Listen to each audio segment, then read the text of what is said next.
I'm 73 years old and I'm about to tell you something that might upset you. Everything you think you know about getting older is completely wrong. And the worst part, the people who should be telling you this, your parents, your teachers, society, they're either lying to you or they don't know themselves. You see, I spent the first 50 years of my life believing the same lies you probably believe right now. I thought I had it all figured out.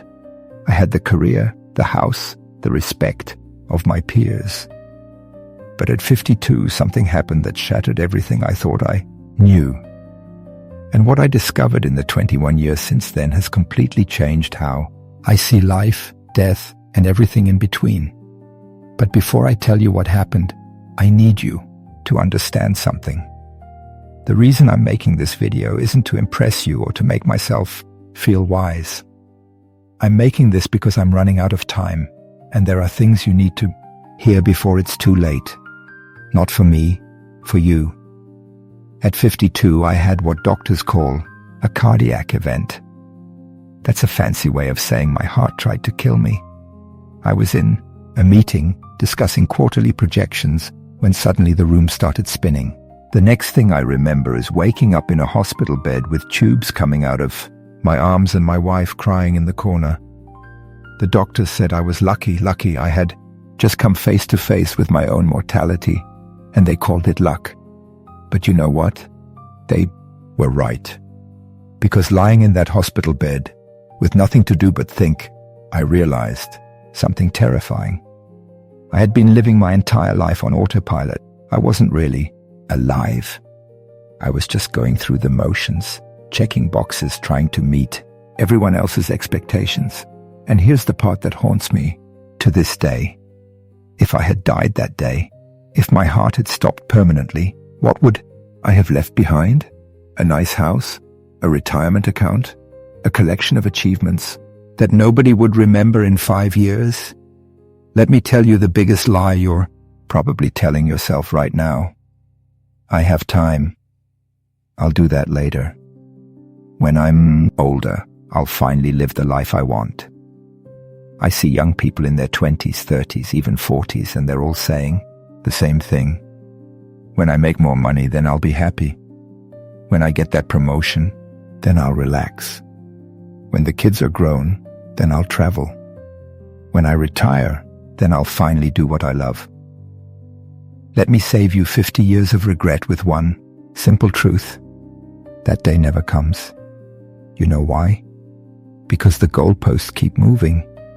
You get the promotion, and suddenly you need the next one. You make more money, and suddenly you need more money. You're always chasing something just out of reach, and before you know it, you're 70 years old wondering where your life went. I did this. I spent 30 years climbing a ladder, only to realize when I got to the top that it was leaning against the wrong wall. And you can't climb back down and start over. Time doesn't work that way.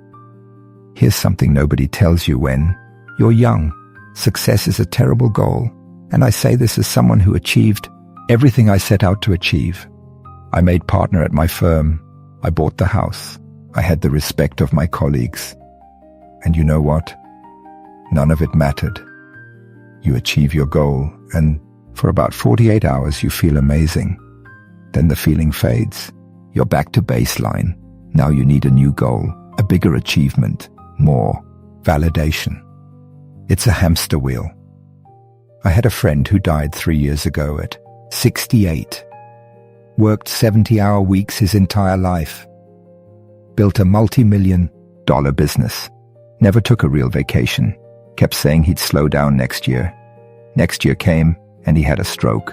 At his funeral, his son said, "My father was a successful man, but I barely knew him." Is that the legacy you want? Your regrets won't be about the things you did wrong. They'll be about the things you didn't do at all. I don't lie awake at night thinking about failed business deals. Those don't matter. You know what keeps me up? The trip to Japan I never took because I was too busy. The relationship with my brother that I let deteriorate. The book I always wanted to write but never started. The time I didn't spend with my kids because I was working late. These things eat at you. The missed opportunities. The roads not taken. The love you didn't express. The risks you didn't take because you were afraid. The people you love. Your parents. Your siblings. Your close friends. You think you have unlimited time with them. You don't. And one day that time will run out. My father died when I was 45. We had a complicated relationship, and I was always too busy to really work on it. I kept thinking we'd have time to talk when I was less busy. We never got that chance. Heart attack. Gone within hours. And you know my biggest regret? All the Sundays I didn't call him. All the times I was too tired to drive over for dinner. All the little moments I let slip away. There won't always be more. After my heart attack, I made big changes. Stepped back from work. Started saying no to things that didn't matter. Started saying yes to things I had put off for decades. In these last 21 years, I've learned more about life than I did in the previous 52. What matters is embarrassingly simple. Time with people you love. Work that feels meaningful to you. Experiencing things, not owning things. Creating memories. Being present. I know it sounds simple. When I was your age, I would have rolled my eyes. Sure, but I have bills to pay. And yes, you do. I'm not saying quit your job. I'm saying don't sacrifice what matters for what doesn't. Here's a question I want you to ask yourself, and I want you to answer it honestly. If you died tomorrow, would you be satisfied with the life you've lived so far? Not, would people be impressed by your eulogy?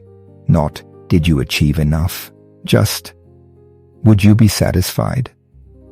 If the answer is no, then what are you waiting for?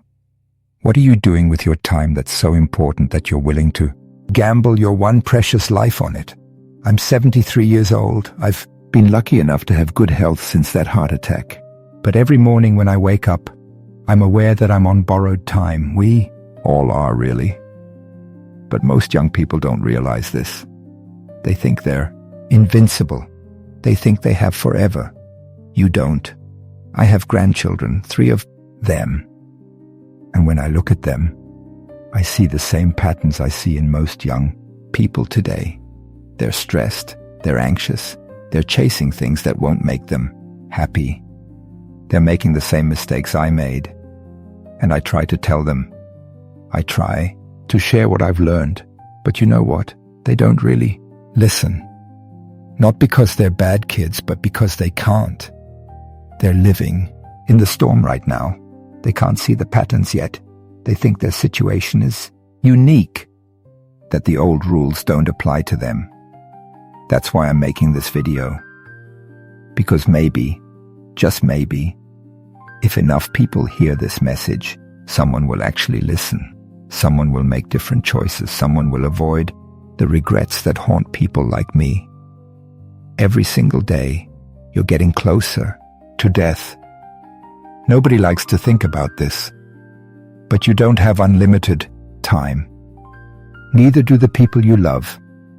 Your parents, if they're still alive, they're getting older every day. One day, probably sooner than you think, they won't be here. Your friends, your spouse, your children, none of these relationships last forever. So what are you going to do? Keep putting off that phone call? Keep postponing that trip? Keep telling yourself you'll make time later? Or are you going to wake up today and start living like your time is limited? Because it is. If I could go back and talk to my 30-year-old self, here's what I would say. Stop trying to impress people who don't matter. Stop sacrificing your health for your career. Stop putting off joy until someday. Stop waiting for permission to live the life you want. Start calling your parents more often. Start taking the trips you dream about.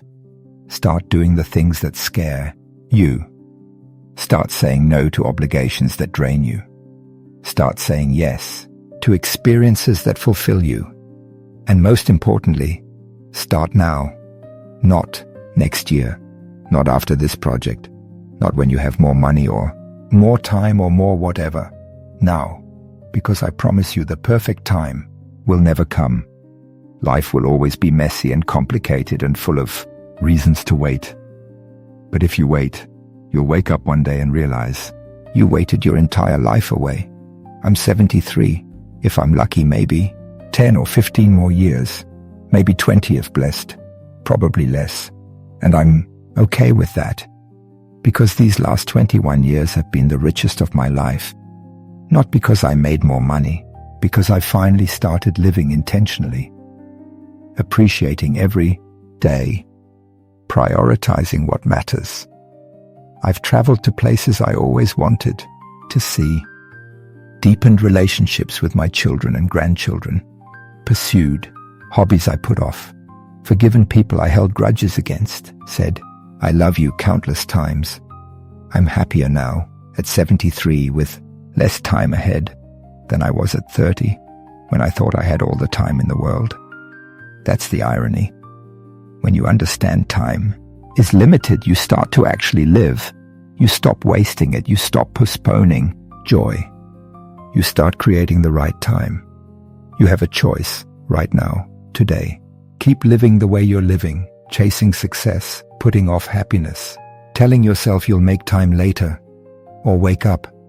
Realize time is running out faster than you think, and the life you're waiting to live needs to start now. I can't make this choice for you, but I can tell you, you don't want to be 73 looking back, wishing you made different choices. Don't waste 52 years figuring this out. Learn from my mistakes. Live intentionally. Prioritize what matters. Stop waiting for someday. Someday is today. It always has been. If this resonates, share this video, leave a comment. Tell me what you're going to do differently. Subscribe, because I have more truths to share and not much time left. The clock is ticking. What are you going to do with your time?